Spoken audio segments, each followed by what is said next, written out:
Hello दोस्तों, the king of nursing में आपका स्वागत है। आज का हमारा एक नया टॉपिक है नेफ्रोटिक सिंड्रोम। तो हम लोग चलिए देखते हैं नेफ्रोटिक सिंड्रोम क्या होता है। नेफ्रोटिक सिंड्रोम का हम लोग इंट्रोडक्शन देखते हैं कि नेफ्रोटिक सिंड्रोम क्या होता है। Nephrotic syndrome is a glomerulus disease characterised by presence of having proteinuria, hypoalbuminaemia, hyperlipidaemia and oedema. Nephrotic syndrome क्या होता है। नेफ्रोटिक सिंड्रोम एक ग्रुप ऑफ डिजीज होती है, ठीक।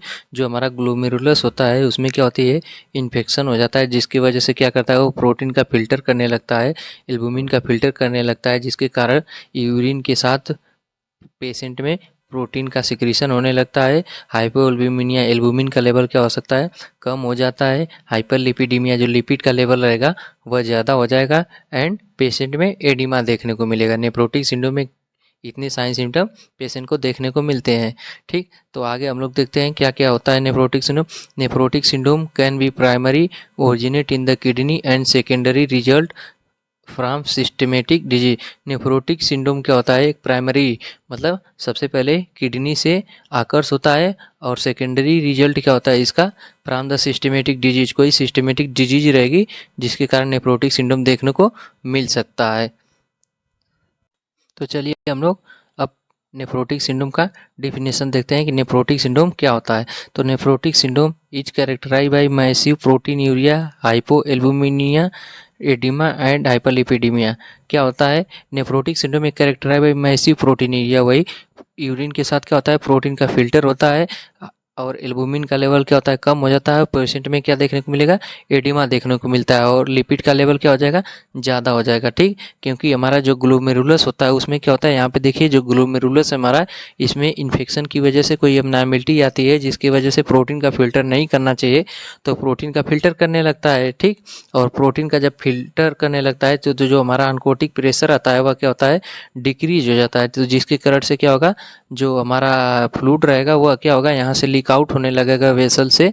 तो इंट्रावेस्कुलर कंपार्टमेंट से इंटरस्टिशियल कंपार्टमेंट क्या होगा, फ्लूइड आने लगेगा, जिसकी वजह से स्वेलिंग या एडिमा देखने को मिलेगा, ठीक। Nephrotic syndrome is a kidney disorder characterise by excessive loss of protein. ठीक, वही है कि एक्सेसिव मतलब ज़्यादा अमाउंट में क्या होता है, प्रोटीन का लॉस होता है इन द यूरिन में, ठीक। लीडिंग करता है low level of protein in the blood, जिसकी वजह से क्या होता है, प्रोटीन का लेवल हमारे ब्लड में क्या होता है, कम हो जाता है। तो जब प्रोटीन का लेवल हमारे ब्लड में क्या होगा, तो स्वेलिंग हो जाएगा और अदर कॉम्प्लिकेशन देखने को मिल सकते हैं। अब हम लोग इंसिडेंस देखते हैं किसका, नेफ्रोटिक सिंड्रोम का। Nephrotic syndrome is A common in children with the incidence of about 2 पर 1000 चिल्ड्रेन। ये क्या होता है, नेफ्रोटिक सिंड्रोम एक कॉमन चिल्ड्रेन मतलब कॉमन डिजीज होती है जो चिल्ड्रेन में पाई जाती है, ठीक। ये क्या होता है, 1000 बच्चों में से 2 बच्चों को क्या होता है, मोस्टली अफेक्ट करता है, ठीक। It is the most frequently diagnose children in between the A 2 to 6। मतलब क्या होता है, जो बच्चे 2 से 6 साल के बच्चे होते हैं उनमें ज़्यादा देखने को मिलता है। Boy are more common affected than girls. Nephrotic syndrome क्या होता है, मेल बॉय में क्या होता है, ज़्यादा होता है, मेल बेबी में, ठीक। फीमेल में कम देखने को मिलता है। It is the most common paediatric problem. यह क्या होता है, मोस्ट कॉमन पीडियाटिक प्रॉब्लम है, मतलब सबसे ज़्यादा अगर नेफ्रोटिक सिंड्रोम होता है तो पीडियाटिक में होता है। यह क्या होता है, एक मोस्ट कॉमन डिजीज है किसकी, पीडियाटिक की। नेफ्रोटिक सिंड्रोम के हम लोग टाइप देखें कितने टाइप के होते हैं। Base on the etiology nephrotic syndrome are the 3 type. जो इटियोलॉजी के बेस पे होता है या कितने टाइप का होता है, 3 टाइप का। पहला क्या होता है, congenital nephrotic syndrome, primary idiopathic nephrotic syndrome, secondary nephrotic syndrome. क्या होता है, सेकेंडरी मतलब ये कितने टाइप के होते हैं, 3 टाइप के होते हैं। तो पहला हम लोग देखेंगे कंजेनाइटल नेफ्रोटिक सिंड्रोम, ठीक। It is a rare but serious and fatal problem usually associate with other congenital anomaly of kidney. ये क्या होता है, रेयर मतलब बहुत कम देखने को मिलता है, एंड सीरियस फेटल प्रॉब्लम मतलब मोस्ट थोड़ा सीरियस रहती है। जो बच्चे होते हैं उनमें ज़्यादा देखने को मिलता है, रेयर देखने को मिलता है, बहुत कम देखने को मिलता है, ठीक। यह कोई कंजेनाइटल एबनॉर्मलिटी होती है उसके कारण होता है। कौन सा, congenital nephrotic syndrome.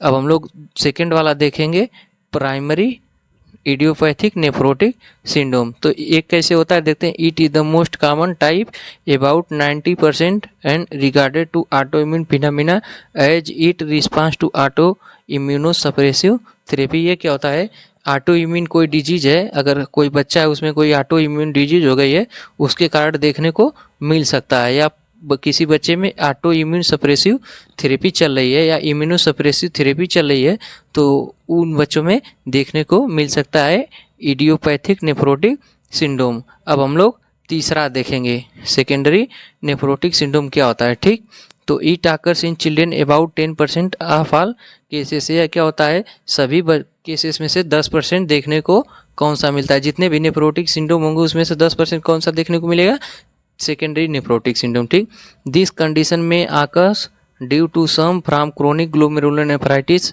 Diabetes mellitus, drug toxicity, syphilis.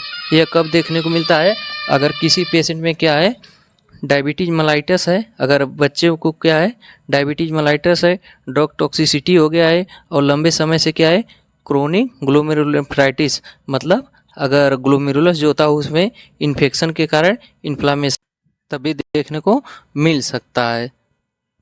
तो हम लोग आगे देखेंगे। ठीक, पैथोफिजियोलॉजी ऑफ नेफ्रोटिक। पैथोफिजियोलॉजी में चलिए देखते हैं।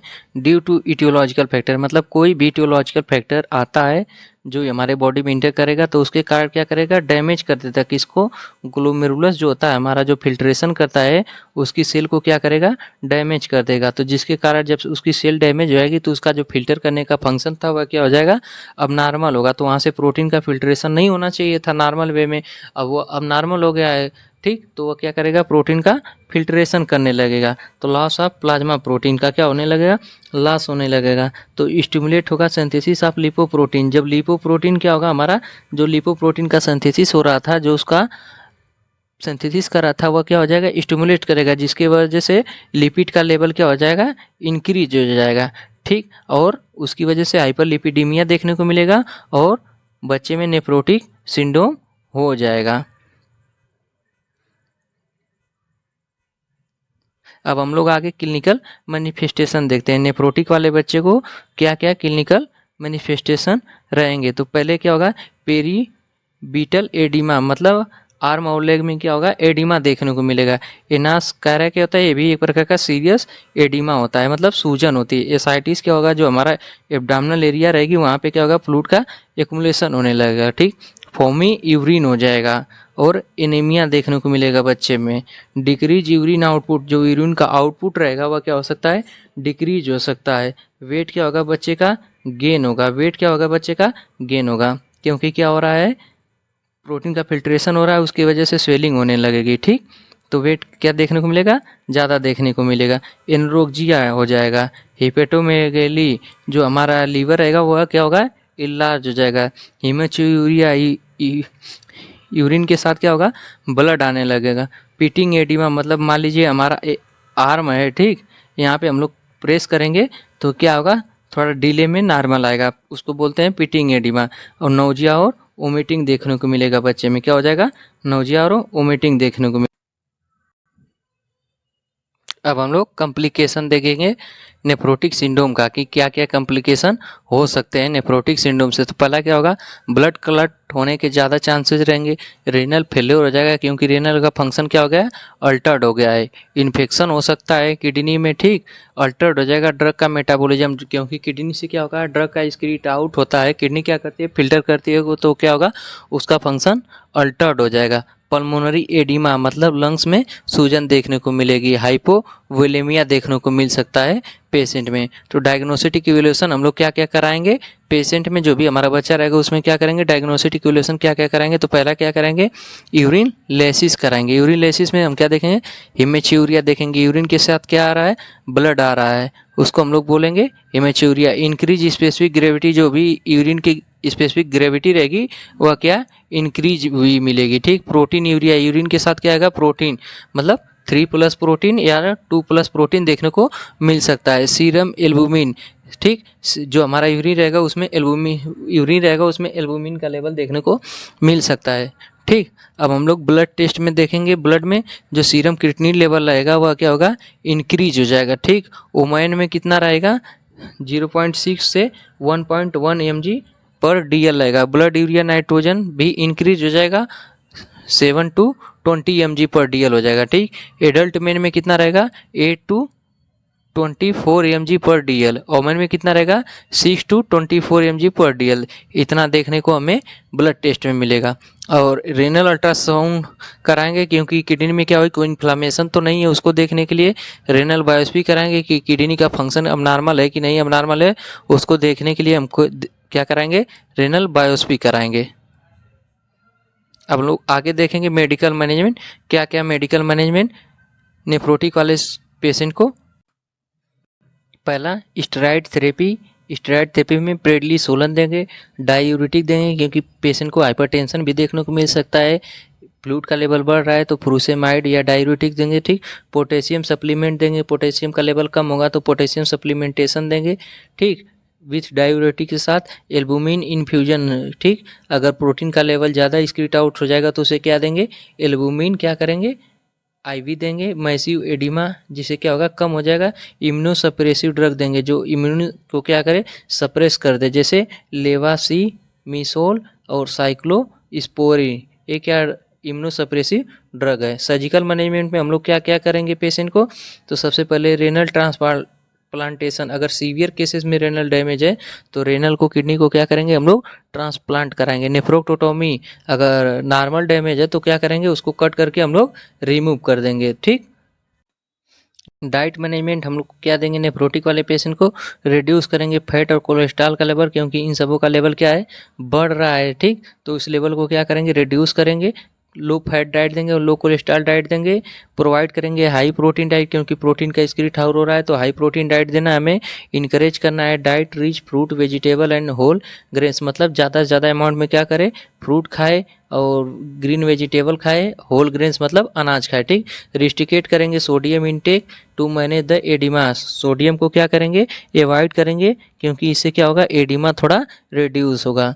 और नर्सिंग मैनेजमेंट में हम लोग क्या क्या करेंगे, सबसे पहले फ्लूइड मैनेजमेंट करेंगे क्योंकि फ्लूइड का ओवरलोड होगा तो उसको हम लोग क्या करेंगे, मैनेज करेंगे। मॉनिटर करेंगे फ्लूइड के इनटेक को, आउटपुट को, कि पेशेंट कितना इनटेक कर रहा हो, कितना आउटपुट कर रहा है। मेडिकेशन एडमिनिस्टर, जो भी डॉक्टर ने प्रिस्क्राइब किया है उसको हम लोग क्या करेंगे, एडमिनिस्टर करेंगे मेडिकेशन को। इन्फेक्शन से बचाएंगे। टू प्रोवाइड करेंगे साइकोलॉजिकल सपोर्ट, जो भी चिल्ड्रेन है उसको क्या करेंगे, साइकोलॉजिकल सपोर्ट देंगे। मॉनिटर द स्किन इंटीग्रिटी, जो भी हमारी स्किन की इंटीग्रिटी रहेगी उसको मॉनिटर करेंगे। डिहाइड्रेट तो नहीं हो गया है, डेली मॉनिटर करना है। चाइल्ड का weight and test the urine protein, जो भी हमारा चाइल्ड का वेट है और यूरिन है जो कितना आ रहा है कितना नहीं, उसको हमें मॉनिटर करना है।